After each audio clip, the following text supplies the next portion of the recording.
The following KQED production was produced in high definition.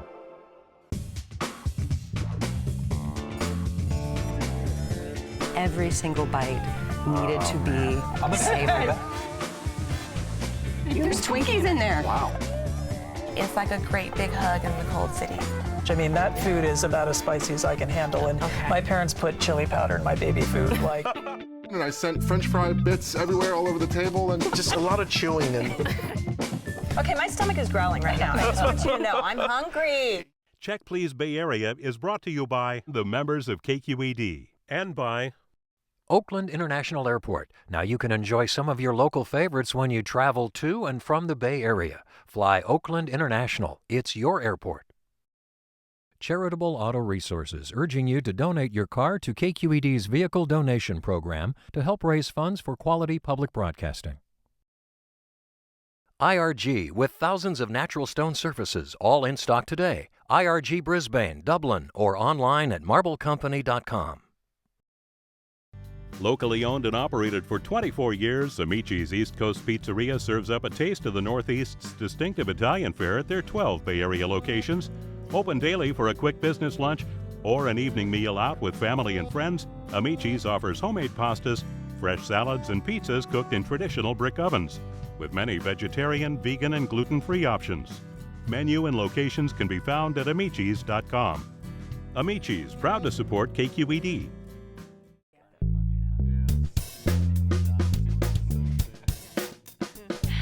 Leslie Sabraco. Welcome to Check Please Bay Area, the show where regular Bay Area residents review and talk about their favorite restaurants. Now we have 3 guests, and each one recommends one of their favorite spots, and the other 2 go check them out to see what they think. This week, sustainability utopianist and architect Robert West designs and builds on his convictions for all things green. His principles for sourcing good things locally extend to his choice of restaurant. But physician Peter Lee prescribes good food shared around the table as the best medicine for family and friends. The Spanish flavors of his restaurant offer him the opportunity to practice all that he preaches. First, event planner and floral designer Chelsea Bowman makes all the arrangements for gatherings and blooms at the thought of the perfect party. She doesn't limit merrymaking to any one part of the day, though. She celebrates mornings at her place with its hot pink walls and welcoming pig images. It's on Haight Street in San Francisco, and it's called Pork Store Café.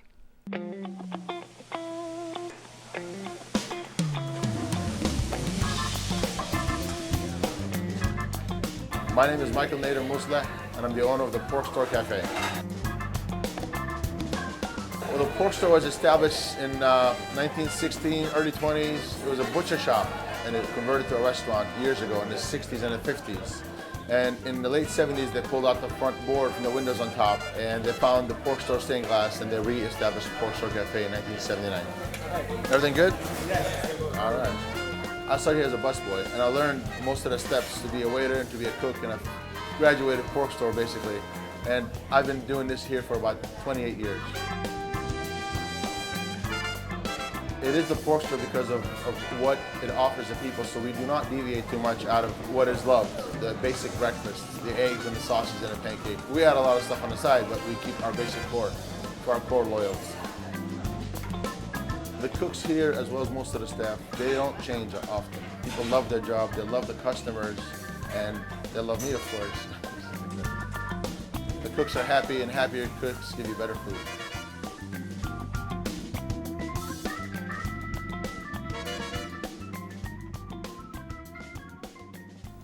Okay, Chelsea, you say that you meet your girlfriends here kind of Sex and the City style. Now you're talking my language there when you hang out on a Sunday morning, right? Exactly. And Pork Store is where you go. Pork Store is definitely where we go. We stand in line on Sunday morning, usually rehashing what happened the night prior, or trying to rehash what happened the night prior, and sit around the table, talk, and enjoy good food. Definitely have a go-to dish. It's called Eggs in a Tasty Nest, and it's crisp hash browns on a plate. It's topped with sauteed green peppers, onions, and tons of garlic. It's topped with an oozy, cheesy sauce, 2 eggs, and a side of biscuits. And usually with those biscuits, we get a side of gravy to share with the table. And that dish with some good friends, and you can't go wrong. Well, that'll cure any hangover too, right there on Saturday night, huh? You got it. Like you, I had the biscuits and gravy. You know, I have to say, I mean, I grew up in the Midwest. It's so hard to find good biscuits and gravy. The biscuits were homemade. Definitely. They broke apart. They were fluffy. And the gravy was fabulous. I mean, the gravy was warm. It was spiced. It was a really nice texture. And it just tasted homemade. So, I mean, I just loved it. Did you have the regular gravy or the veggie gravy? I would never order veggie gravy. It's a pesto-based gravy, It's like an and it's oxymoron, delicious. doesn't Yeah. I loved the biscuits. I thought they were just Yay. blow you out of the park. And the old-fashioned hash browns were just nice and crispy on the outside, but still also had the airiness and fluffiness of fresh potatoes inside. I just love those dishes. And the pancakes. Yeah. I did have the pancakes. I had the banana pancakes. When you said fluffy, I'm like, and the pancakes. Yeah, no. The pancakes were also amazing. I had the banana pancakes, and they were just enormous. The sizes of these portions were huge. We actually got a short order of the pancakes, and we still, amongst the three of us, we couldn't finish it. Yeah. Really, really great pancakes. Did you get stuck in a line when you went? When I rolled in, which was probably around 8:45 on a Saturday, I beat the line. I squeezed into that last spot in the counter. And I just love sitting at the counter right in front of where they're cooking the food. But when I got out of there, there was that line. There must have been 15, 20 people there when I walked out. Because no one's up at 8:45 in the morning.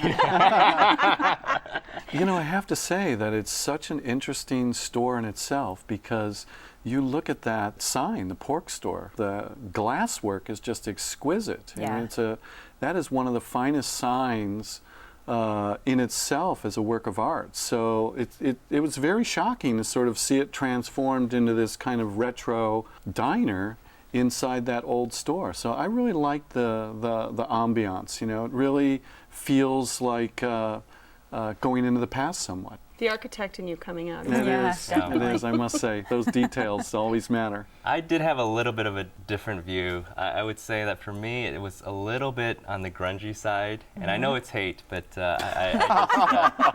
you know, it felt a little bit like I was dining in a kind of a subway station for me. But it definitely had character. That's what's great about it, though. You can go in looking like whatever you do on a Saturday or Sunday morning, go in and know you're going to feel like you're at home. And that's how my girlfriends and I feel. We go into the pork store, we know we can say and do whatever we want, have our cup of coffee, enjoy food, and just have a great time. Now, they also have, of course, breakfast, but they do have lunches, too. And they've got burgers at lunch, and they're known certainly for pork chops and things like that. Their club sandwiches are fantastic. The tuna salad sandwich my friend Claudia has quite often. The corned beef hash is fantastic. It's not typical or traditional corned beef hash. It's mixed together with onions and, of course, garlic. They're known for their garlic flavors. You know, when I first heard we were doing Store Café, I love pork, and I was just really drooling at the mouth to go there. Can I get you? But the pork to me was a little bit on the tough side and a little bit dry. And I'm not sure if they were having a bad day or what, but it didn't really hit it for me. I have to say that the other things that I tried, though, were really spot on. And like we mentioned, the hash browns and the biscuits were amongst the best I've ever had. So. Great. All right, this is your restaurant. Yes. Now wrap it up for us, Chelsea. Store Café is definitely worth its weight in bacon. For consistent breakfast with good friends and great wait staff, the Pork Store is it. All right, and Robert. I think that if I need to carb up before a big hike up Mount Tam, I'm heading to the Pork Store because I wasn't hungry till 6 o'clock. Okay, and Peter. For me, don't be fooled by the name. Store Café does not have good pork, but it does have generous portion sizes. With so many Bay Area breakfast places, I probably won't be returning. All right. If you would like to try the Store Café, it's on Haight between Ashbury and Masonic in San Francisco. The telephone number is 415-864-6981. It's open every day for breakfast and lunch. Reservations are not accepted, and the average price is around $12.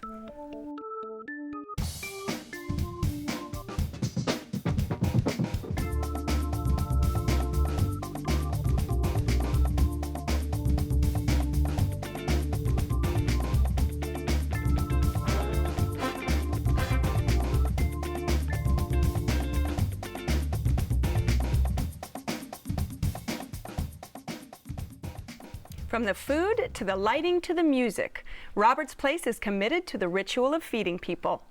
Organic local products are handled with respect, as satisfying diners on every level is their goal. The place is on Telegraph in Oakland, and it's called Pizzaiolo. My name's Charles Hallowell.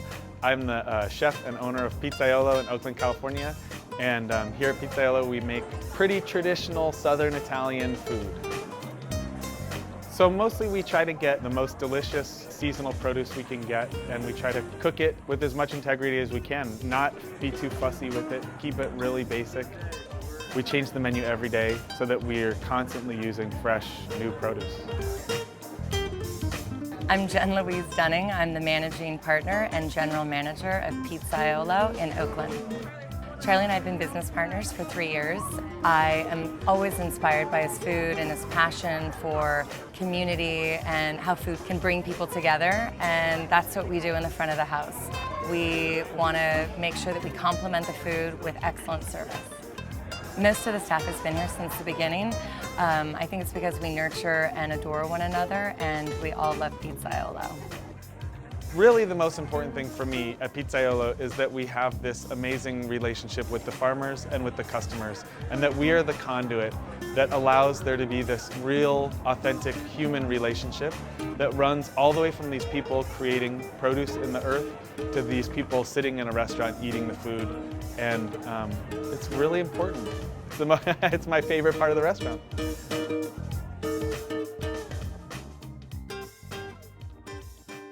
All right, Robert, this place is so committed to, it's kind of the definition of locavore, isn't it? I mean, it really, it really is. I mean, but it's hard to talk about this restaurant without giving its due to Alice Waters. I have to say, Charlie learned his stuff, and he learned it well, and he's practicing it in just a fine, fine fashion. And Charlie Hallowell is the owner and chef, and studied under Alice, and certainly very committed to bringing local artisan purveyors to the scene. Very much so, and I think the consistency there and the way they do things, it's not overdone, it doesn't feel fancy. What is it that you crave? Oh, you know, I have to jump right to the pasta. Ah, okay. The pasta is always done perfectly. It's always al dente. The sauce always has some intricate.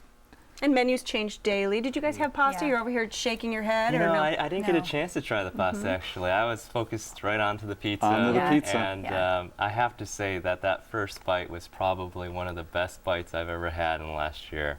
It had the crispiness, it was steaming, it had some softness from the... Which pizza did you get? You had the margarita? I had the margarita. Actually, we ended up getting 3 pizzas for 3 people. So That's the way to do it. That's doctor's orders. Pretty big appetite. But the pizza that I loved the most was the margarita. It was really crispy on that side, but it had some lightness to it and a little bit of chewiness. I really liked the charcoal, the taste of the charcoal in the background. And really kind of reminded me actually of Indian naan bread. And it was just so good. You're shaking your head over there, Chelsea. You're a pizza girl too? Well, when you say the charcoal bottom of the pizza, it's like, yeah. However, I didn't care for that. It was a little too charcoaly. The products on the pizza, we had an arugula and prosciutto pizza, phenomenal. But I wasn't crazy about that crust. That was, you're right, a little bit like naan. It was definitely different. And it was different, but it wasn't my cup of tea. Kind of Southern Italian style, though, really. That nice, thin, crispy. Yeah. I think exactly. I think it's really not for everybody, because I sense that what he's trying to do is he's trying to really take us back to Napoli. Yeah. And when you have pizza in Napoli, it always has a little bit of burn around the edges, because they're trying to say it's cooked with fire. Right. And that's just the way they do it. Absolutely. And in terms of other dishes that you had, some of the appetizers? Oh my gosh. We'll get to desserts in a minute. I had the meatballs over polenta, and that was just genius to me. The meatballs were tender and juicy and still had the crust on the outside. And it was just kind of over this creamy polenta with a little bit of cheesy bits to it.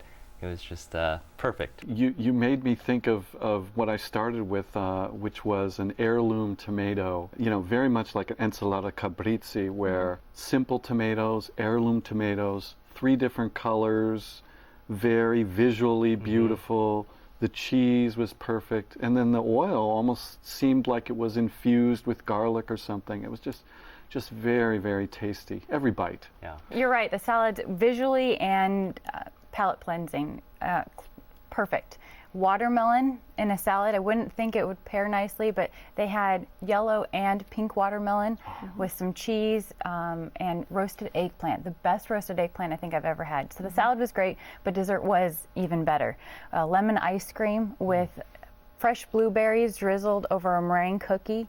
The plate got passed around, and it was gone very quickly. It was great. Now, the food is obviously local and very fresh. Did you feel like the value was there? How were prices to you? Prices to me were reasonable for what you're getting with the organic products. I thought that it was exactly spot on. Actually, we had probably enough food for 2 more days after we ate there. So, you know, one of the things I like is that being a single guy, you know, I can go there, I can go by myself, they'll always find a place for me, and I just sort of have this family ambiance that I feel that I can connect with. So it is a really go-to spot because the changing menu lets you experiment and try new things. Right. Oh, when we walked in, we actually saw people eating. We didn't know what it was at first, but we found out it was actually a peach that was basically wood burned. And I've never had that before, and I thought that was excellent. Just the flavors you get out of the peach when you have kind of the char on it. And it came with, I think, a creme fraiche ice cream, which to me was a little weird because it almost tasted like frozen butter. And the problem is? but it still completely was gone at the end of the day. So. All right, Robert, this is your restaurant. Tell folks why they need to make it to Pizzaiolo. Because if you're not going to go to Napoli, Italy, or you don't have money to fly to the south of France, you can get sustainable, organic, super fresh, delicious food right here in the Bay Area. Okay, and Chelsea? For the ambiance, which is impeccable, and the food that was tasty yet overpriced, I did have a great time. Okay, and Peter? For me, I'm pretty much married to a local pizza joint near my house, but Pizzaiolo just might get me to cheat. It is perfect service, the perfect pizza crust, and really a great time. All right, if you would like to try Pizzaiolo, it's on Telegraph Avenue at 51st in Oakland. The telephone number is 510-652-4888. It's open for dinner Monday through Saturday. Reservations are recommended, and the average dinner tab per person without drinks is around $35. What to do with leftover wine? Now I'm sure most of you are saying, what leftover wine? But for those who just can't finish the bottle, no worries. Delicate wines lose their fruity quality a little faster than richer wines, but most wines will stay fresh and drinkable for days. Now you can use stoppers to close the bottle or gadgets to help keep air from interacting with the wine, like this vacuum product. But I recommend simply recorking the wine tightly and putting both reds and whites in the refrigerator to slow oxidation. If you still have a dash of wine left in that bottle, freeze it in ice cube trays and pop those cubes into sauces when cooking. Hey, a little extra wine can go a long way. Cheers.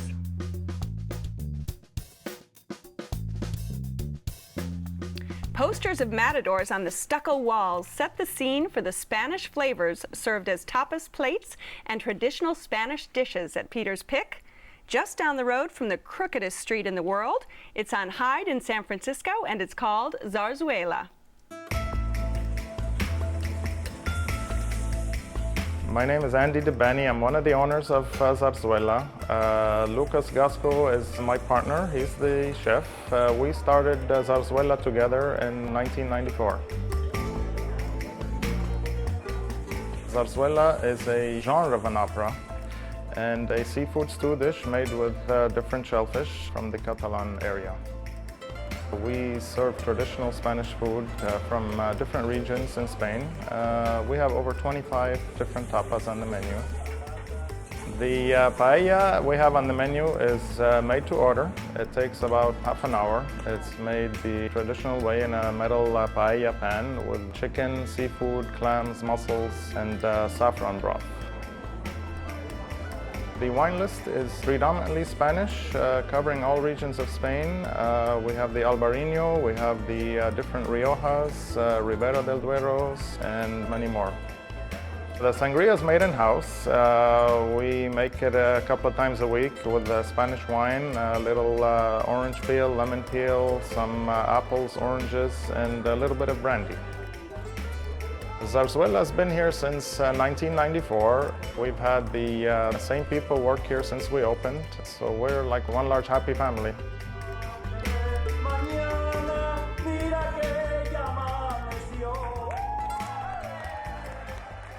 All right, doctor. Now, this is the recipe for a good, healthy life, isn't it? Absolutely. Spanish tapas and sangrias. Yes.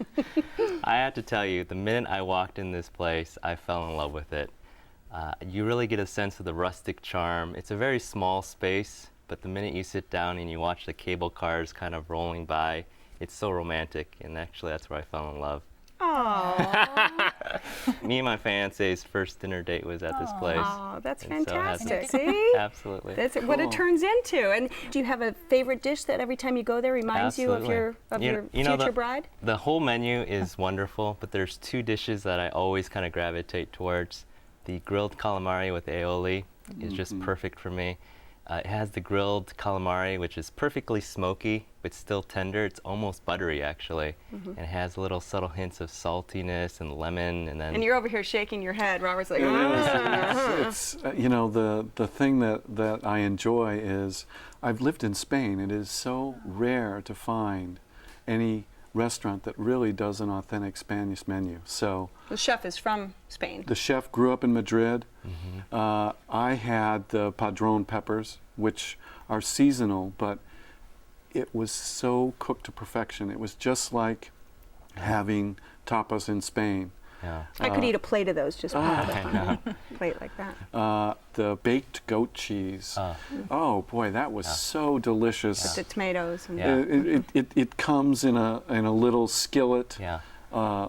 Perfectly hot, and the cheese was melting, and it was so authentic. I thought that was just like a pop in your mouth. You get the tanginess of the tomatoes, and then the creaminess of the goat cheese. And what about you, Chelsea? What were you noshing on?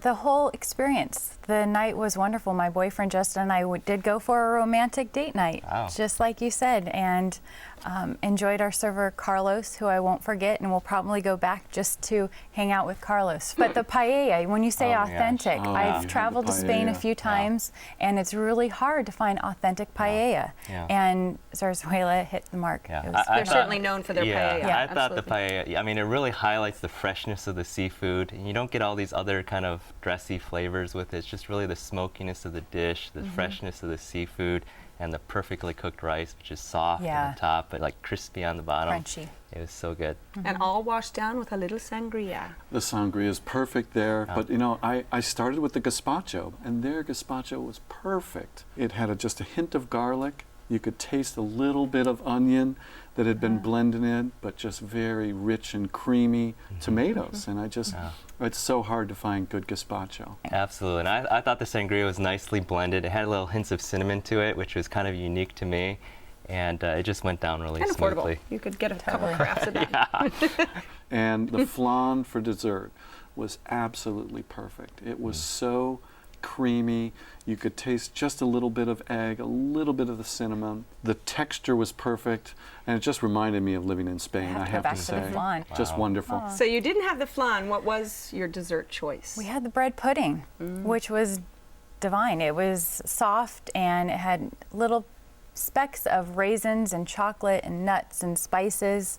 It was the perfect ending to a very pleasant meal. And parking. We are in, it is by Lombard, and it's, parking can be an issue there. Any tricks? They've got a garage right across the street. So we drove around the block a few times, and then we decided, you know what, it's convenient. So we went and parked in the garage, no problem. Waited in their cute little waiting room for just a little bit of time, and had the best evening. I did it the old-fashioned way. We parked a little far away and then took the scenic walk up hand in hand and just kind of walk in the nice San Francisco breeze, kind of looking at. Oh my God, it's like a commercial for that. San Francisco Convention and Visitors Bureau. It is like a tourist place. It is. But it's consistently very highly rated restaurant, and value. I mean, most of the Yeah. dishes are $8 to $10.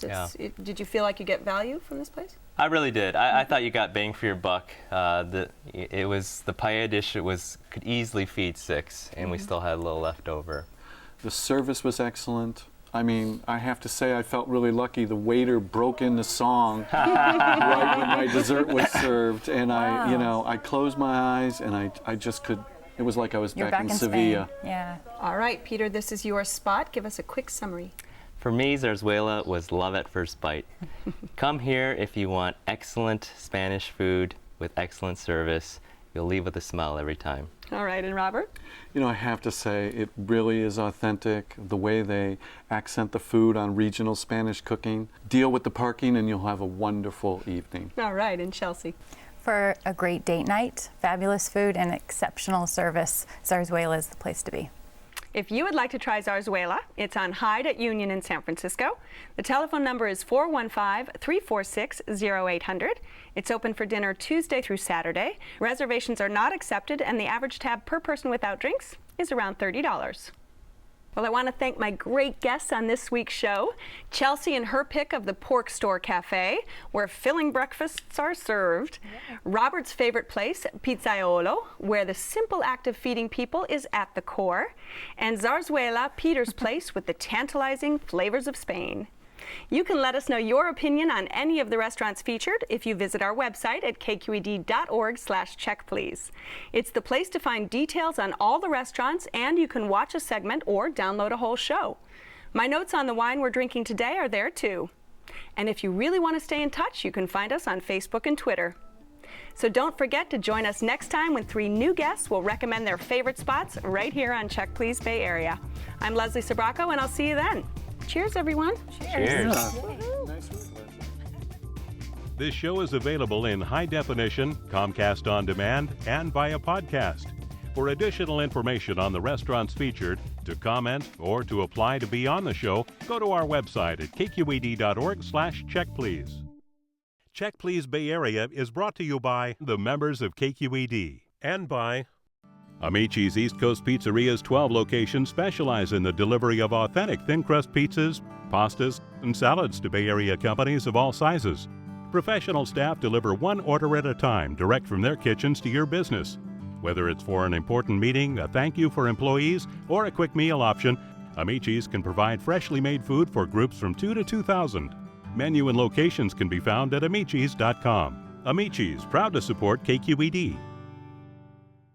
IRG, with thousands of natural stone surfaces, all in stock today. IRG Brisbane, Dublin, or online at marblecompany.com. Charitable Auto Resources, urging you to donate your car to KQED's Vehicle Donation Program to help raise funds for quality public broadcasting. Oakland International Airport. Check us out on Facebook to see what's new at OAK. Fly Oakland International. It's your airport.